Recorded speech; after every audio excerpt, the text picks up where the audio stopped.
Hello, my dear students. Good morning. It's a great time to have you on my channel on reading course number 1. Today we have lesson 21. Before we begin, I'd like to give you two pieces of advice. The first one is related to your health. Since we have corona disease conditions, you have to stay at home. Don't go outside your house and try not to mix with other people. Don't mix with other people. Don't shake hands. Don't touch other people. Stay away. Keep social distance whenever you go out or wherever you are. Then the second piece of advice is related to your academic affairs, to your studies. Try to make the best use of your time. Make the best use of your time. Don't waste your time. Your time is invaluable, is very precious. So you have to study your lessons right from the beginning. Don't delay. And you have to do the exercises. You have to make sure that you understand everything. And if you have any questions, please let me know. Tell me. I'll be glad to help you. And when you send your files, your homework, try to send it in good file, a file that can open, and write your name. Don't forget to write your full name at the top of your file, your first name and your last name. By doing so, you can get high marks. Now let's begin our lesson. We have reading 6. Most people are aware of the fact that a new ailment has developed among subway users. It's called subway syndrome. It causes people to turn pale and cold and even to faint. Commuters misdiagnose the disease or the symptoms: acute chest pains and nausea, and rush to hospital emergency rooms in the belief that they are about to succumb to a heart attack. Hearing that their heart attack is only a case of nervous makes them feel better. What makes people get sick on subway? Various and sundry things. One is that they rush off to work in the morning without having eaten a proper breakfast. Sudden dizziness attacks them. A second cause is the overcrowding and ensuing feeling of claustrophobia, which brings on stress and anxiety. In addition, they are so afraid of mechanical failure, fire, and or crime that they show signs of panic. Men by having chest pains and women by becoming hysterical. Contributing especially to their stress are other factors, which are overcrowding of both sexes, continual increase in the number of passengers, and people's inability to avoid interaction with strangers. Noise, lack of space, summer heat, fear of entrapment underground. It is a wonder that more people don't have subway syndrome. What therapeutic measures can a commuter take to inculate himself or herself from the disease? Number one, eat a good breakfast. Number 2, concentrate on pleasant thoughts as you stand surrounded by strangers. Number 3, bounce a bit on your toes. And number 4, finally, roll your head. Thus, mind and body will be restored to a semblance of normality despite the adverse conditions of subway um, transportation. After reading the passage, we have the questions. The first one is a review, main ideas and supporting details. Answer the questions. Number 1, what is the main idea of paragraph number 1? Is it stated or in a specific sentence, or is it implied? It is stated. We are talking about subway syndrome. Number 2, list the symptoms or supporting details of the main idea in paragraph 1. We have chest pain, we have nausea, we have something like this. Number 3, what is the main idea of paragraph 2? Is it stated or implied? So we have talk about the causes of subway syndrome. We have that is, it is stated. Number 4, list the supporting details in paragraph 2. The first one is rushing off in the morning without having proper breakfast. Number 2, overcrowding. Number 3, we have being surrounded by strangers. Number 4, we have increasing number of passengers, and so on. Number 5, what is the main idea of paragraph 3? The main idea is how to prevent, how to inoculate oneself or against subway syndrome. Number 6, list the supporting details in paragraph 3. Number 1, you have to concentrate on pleasant thoughts. Number 2, you have to bounce on your toes. Number 3, you have to roll your head. And of course, you can stand still, and by this way, you can prevent subway syndrome.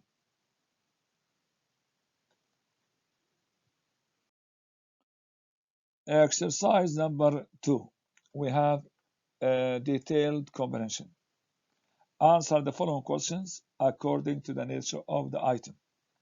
Number 1, true or false? Subway syndrome is probably a new name for an old ailment. That's true. Number 2, what does the prefix miss in the word misdiagnose mean? Miss, of course, means wrongly.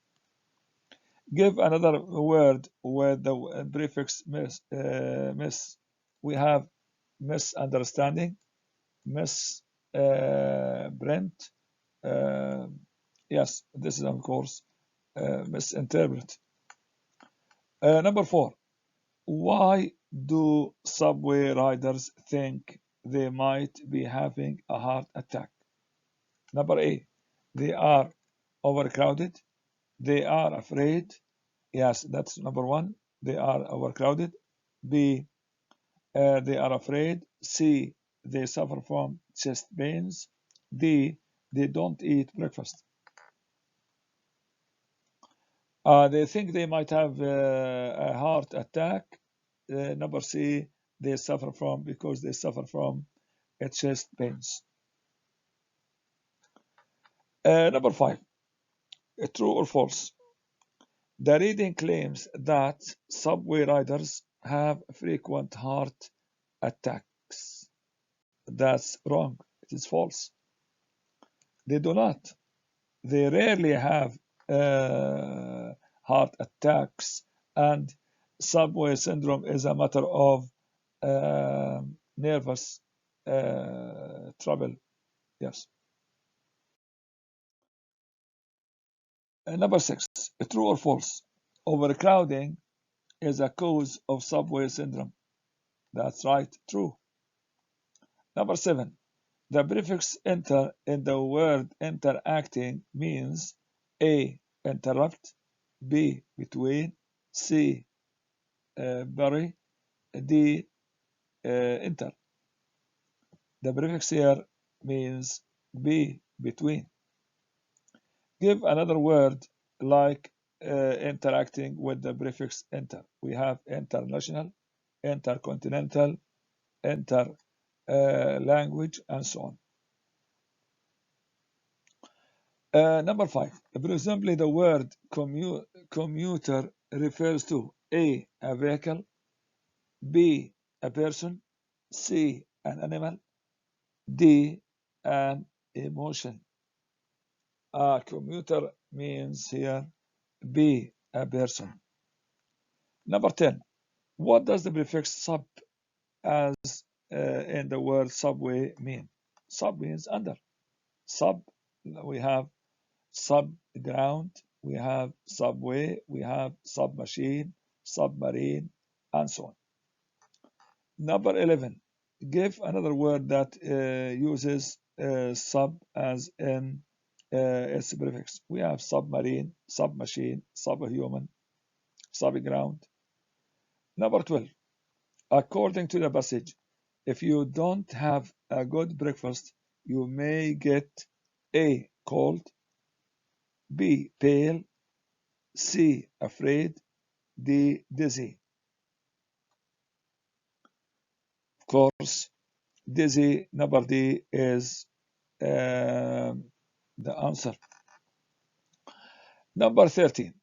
The author suggests that subway riders will feel better if they A. Exercise little, B. Think about pleasant things, C. Get or eat breakfast, D. All of the above.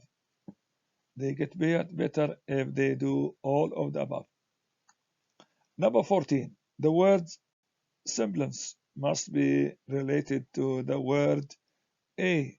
Blanche, B. Resemblance, D or C. Balance, D. Stimulate. Semblance is related to B. Resemblance. Number 15. A good title for this passage might be A. How to ride a subway, B. A case of nerves, C. The subway syndrome, D. Overcrowding on the subways. And the answer here, the good title is The Subway Syndrome.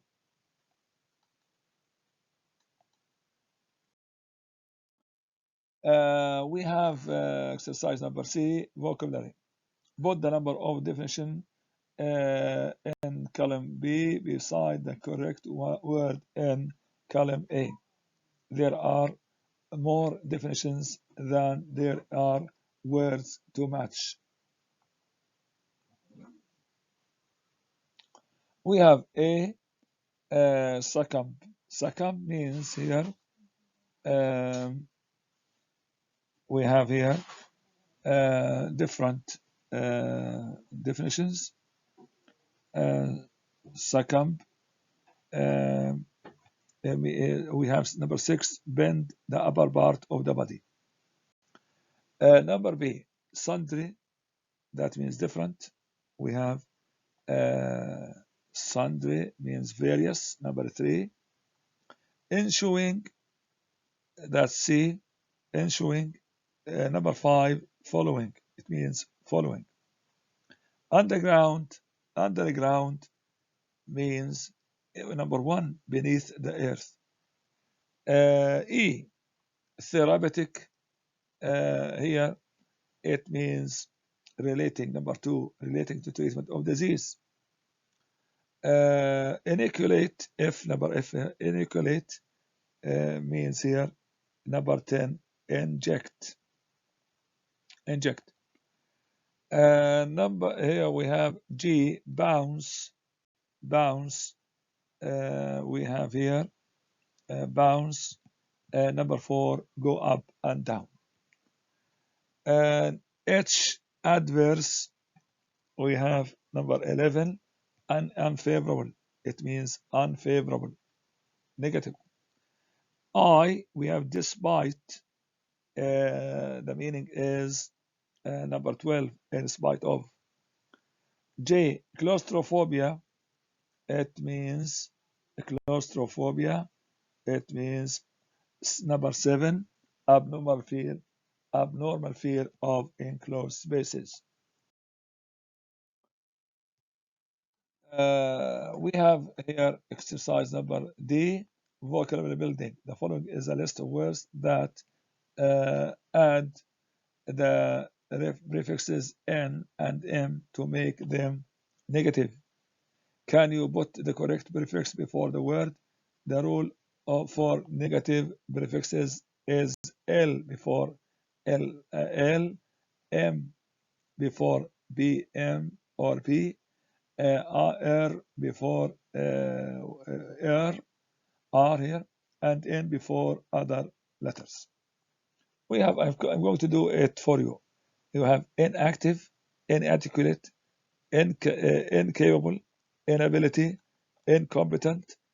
We have unjudicious, imprudent. We have insecure, immodest, improper, inaccurate, impossible, immobile, imperfect, impartial, indisputable, indiscreet, ineradicable, impolite, impractical, incalculable, incessant, incoherent, incontrovertible, inequitable, inflexible, insubordinate, imparse, improbable, and impotent. All right. We have done quite well. And if you have any questions, please let me know.